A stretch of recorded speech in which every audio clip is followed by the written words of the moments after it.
Today I'm here with Lisa, who is the Vice President of Research at the CW at Nexstar Media Group. And Lisa, you also have a consulting business as well. How are you? I'm great. I'm excited to be talking to you, Evan, and helping out with Rutgers. So this is great. Could you just tell me a bit about your role or roles and what a typical day looks like for you? Okay. As you said, I'm Vice President of Research for the CW Network. So I provide knowledge and insights about how our audiences view our content across our television networks as well as on our digital entities. So I'm really helping our business to understand how they can develop strategies to get consumers to watch our content, our new series, all of the things that we're doing in order to support revenue through advertising and licensing fees. So I understand a lot about human behavior and television viewing, so it's really great. And my days can be very varied. So I have a regular routine of insights that I produce. So we're always looking at what we call overnight reports in television, who watched what, how much viewing did they do, what else were they watching the day before. But I also have things that depending on the strategies, maybe we want to acquire new content. We want to understand how audiences are engaging with similar types of content. Are there good opportunities for us business-wise with that content? So I'm helping marketing as well as sales, finance, programming, content, all of the various divisions. So I kind of operate, or my team operates as a hub for information and knowledge about every way that our audiences view our content. It sounds like you have a lot of roles that you manage on a day-to-day basis. And I know you also have a consulting business on the side. Could you tell me a little bit about that and what you do? Sure. Quark Insights grew out of a need several years ago. The media business is constantly changing. So I set up a little business on the side to take projects on surveys and insights. So I also build websites there. So I kind of have an opportunity to do some creative applications of data as well as marketing through Quark Insights. I've built several websites. I've run surveys for companies like Synopsys. I used to do their salary survey a couple of times. So little things like that on the side. That's great. I know you are a communications major at Rutgers. Could you take me through your Rutgers academic background and how that led you to your professional career today? Okay, a little bit of a story there. When I first came into Rutgers, I was really gung-ho on becoming a journalism and mass media professional, and I thought I was going to go out into the world and be a foreign correspondent. But when I came into the School of Communication and I saw Todd Hunt talking about public relations and communication, I was smitten by it all. So I jumped on board and I followed that particular track of study, and it's been really fantastic for me because with the degree in communication from Rutgers, I really understand kind of a 360-degree perspective on how people communicate. And it's essential to what I do every day. So while I didn't go into public relations, which was really the track that I was on at Rutgers, I apply everything that I learned about communicating information in what I do on a day-to-day basis. Because with all of the data that we engage with and use within our business, I have to think on my feet and provide our executives or our partners with insights in a manner that's accessible to them and tells a story. So one of the aspects of what I do is a lot of storytelling, which taps into my communication skills, my interpersonal communication that I took when I was at Rutgers. So, and of course, communication research, because research is at the center of what I do, having been effectively an analyst for the last 30 years in media. So it's definitely given me a lot of great tactics that I've been able to apply in my day-to-day professional life. Looking back at your time at Rutgers, did you have a favorite class or favorite professor that you remember to this day? Yes, actually, I don't know that he's still there anymore, but Ron Rice.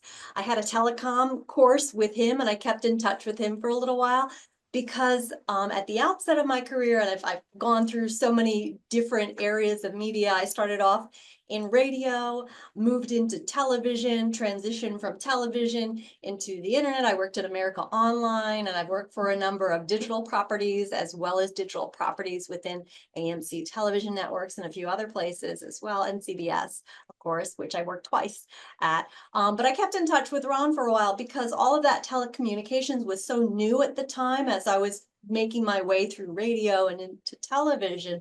And I could really see there's this great opportunity, and I want to learn about as much of that as I possibly can.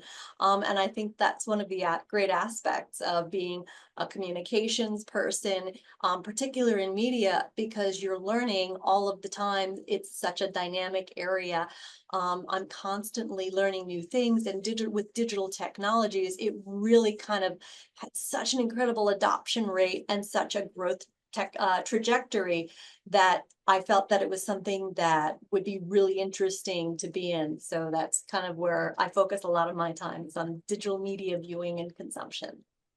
So was there a single factor or turning point that maybe was an aha moment in your career that made you go, I want to pursue a career in, marketing or, Yeah. anything of that you're involved with right now? I think it's kind of interesting because if you had told my 21-year-old self at Rutgers that I would be doing what I'm doing now, I probably would not have believed it. I had the good fortune once I graduated, and you hear a lot as an undergraduate about networking and working your contacts, but I really didn't understand what that meant at the time until I really found myself falling back on it, meaning that when I started working professionally, I was able to make my way and connect with people because of my background from Rutgers. So my first boss was the head of research at Z100 Radio in New York, and he had graduated from Rutgers in the School of Communication. We made a connection. He was a wonderful mentor, and I really recommend, if anybody, venturing out into the professional world, if you can find someone who is a wonderful mentor who teaches you and champions your cause and helps and enables you, then that's a great place to be, because I found that in Stu Nahr, who is a Rutgers graduate who I worked for at Z100. And there were several other people along the way that were also Rutgers graduates as well. So I found this pathway and made many connections who led me to other people, and really kind of served to expand and build my network of contacts out there, which has been very essential to me throughout my career. So you talked about networking and mentorship in particular, and that's something at Sky Careers we always try to stress to students is the importance of building these networks. So what are your best tips for someone who doesn't really have a professional network and wants to develop these mentorships, but doesn't know how to go about doing it? Right. Well, I think the first step is interning while you're at Rutgers, because that's going to introduce you to different areas you may be interested in. And it's going to put you in front of people who want to be involved with interns and teach and help you to understand what their area, what their business is about. So definitely take advantage of that wherever possible. In the professional world, I think being involved in industry associations. So I've been a member of the Digital Analytics Association. I'm a member of the Television Arts and Sciences. So I vote on the Emmys every year, but I meet people through there. And I've also been involved in Women in Cable over the years and other industry associations. So going to conferences, and it's tough, put yourself out there, strike up a conversation with someone. And sometimes I know that can be a little intimidating, particularly as you're really on that track and you're learning about your particular area of expertise. But even asking questions, hey, if you were a student graduating like myself, or you're just starting off in this profession, what are some things you would have suggested to yourself? And that gets somebody talking, and you might even find that they recommend other people. And I found myself actually falling back on that to some degree many years later, as recently as 2 or 3 years ago, reaching out to people that I found were really influential in my field, because media is a very dynamic field and it's been changing a lot because of technology. So putting myself out there, asking people, hey, what do you think of this? Setting up meetings with people I didn't know. It seems daunting at first, but it's so worthwhile because a lot of people want to help others out. So I've found in media and advertising, in entertainment, there's a lot of people who want to share the knowledge, that want to help each other out, and they will recommend you to even more people. And that's where your network and your connections really start to grow exponentially. I'm a shy person myself, so I really appreciate that advice and definitely putting myself out there and making the first move and taking initiative, I think is something that I really have to work on. And I appreciate you laying that out. And shifting to another gear, what was the biggest obstacle that you encountered in your career and how did you overcome it? Okay. So actually a little bit of what I was just talking about, Evan, is an example of that. So media is going through some seismic change because of digital technologies. And I've worked both in measurement companies as well as in television and entertainment companies. And we've seen a lot of restructuring that's been happening as a result of all of this change. People are on demand, can access content anywhere, anytime, 24/7, 365. And I think it's really revolutionized how we view content and how we engage in it. And I think it was a shock to a lot of conventional media businesses. And as a result, they've had to restructure and lay people off. So I've been through a few rounds in my career. And I think what the big learning for me was coming out of that was first it's going to be something like that could potentially happen, and the best way to be prepared for that is to work your contacts. So what I did when this happened to me the last round was that I made a list of the people that I consider my research heroes in media, and they were people from different reaches. I talked to some of my friends as well in my field, and re-engaged with them, let them know that I was looking and who did they suggest to talk to. But I didn't take it from a track where I went out there and said, hey, I'm looking for a job. I really kind of pulled back and said, what do you think about what's going on right now in entertainment and media? Where do you see things going? And how can professionals best, prepare themselves for what the future of media is going to look like? And that struck up a lot of conversations because it was really a non-threatening introduction. What do you think about this? Where do you think things are going? And inevitably, the natural conversation would come back from the other person.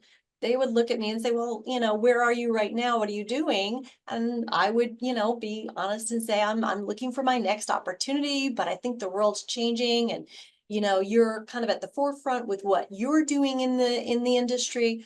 So I was using that as a springboard to make more contacts, to have more conversations. And it was a little bit of a different track as opposed to, oh my gosh, I got to go find a job. Let me go to LinkedIn. That helps. LinkedIn is wonderful for researching companies and finding contacts, but it can be a little bit daunting if you're applying for jobs, particularly as you progress in your career. So going back to that network, re-engaging with people, I think that's what really helped me to land the job that I'm at today at Nexstar Media, actually working for someone I used to work with at AMC Television years ago. So he and I Wow. work for my boss is a good friend of mine for that I've known for 20 years. So it's a great place to be. So again, just building and maintaining those professional networks and relationships. And so any last pieces of advice, any other things that you in particular would recommend that students do who are aspiring digital media professionals themselves? Sure. Absolutely. I think this is kind of a broad view, but think of your career as a journey, because it is. And there are going to be times where you go down pathways that you didn't anticipate. It's not a straight line. And sometimes some of those little branches off your main career track may provide you with contacts and more interesting things that you would never have anticipated. So I think it's always good to be engaged and involved, talk to people, go to conferences, look to learn all of the time. I mean, that's one of the great things about what I do as a researcher is that I'm constantly learning. I think I had on my LinkedIn profile, I'm a serial learner because I am. Each day is different, and this is the kind of of work that I wanted to be in, where I'm not doing the same thing every day. It's interesting. So you never know what lies around the corner. So definitely always, don't think that it's a straight line and you have to have a certain sequence. Some people are able to pull that off, and that's brilliant. For me, it was more organic than that. So definitely it's a journey. And I think one of the things that's challenging too, everybody talks about work-life balance. And I mean, I've really learned that in my experience, it's my passions in my personal and professional lives, and where they intersect, that creates new connections and it creates new opportunities. So for instance, one of the great things is several years ago, I took up skiing in my 40s, which I never thought I would do, and suddenly I have something else that I'm able to connect with others about. So while it's important to have the technical skills and in media and research in particular, there's a lot of technical skills involved, whether you're talking about, Excel crunching, Tableau, I'm in Power BI, I'm in Nielsen systems, I'm in a lot of technical systems. But, kind of going back to those soft skills and being able to connect with other people is so very, very important, because that's the people you're around every single day. So it's a lot easier. And I find that the people who tend to be the most successful are the ones that are approachable, and you make connections with other people and do things within your company to engage more. So there's work, there's personal. Always, follow your passions and you're going to find the right path.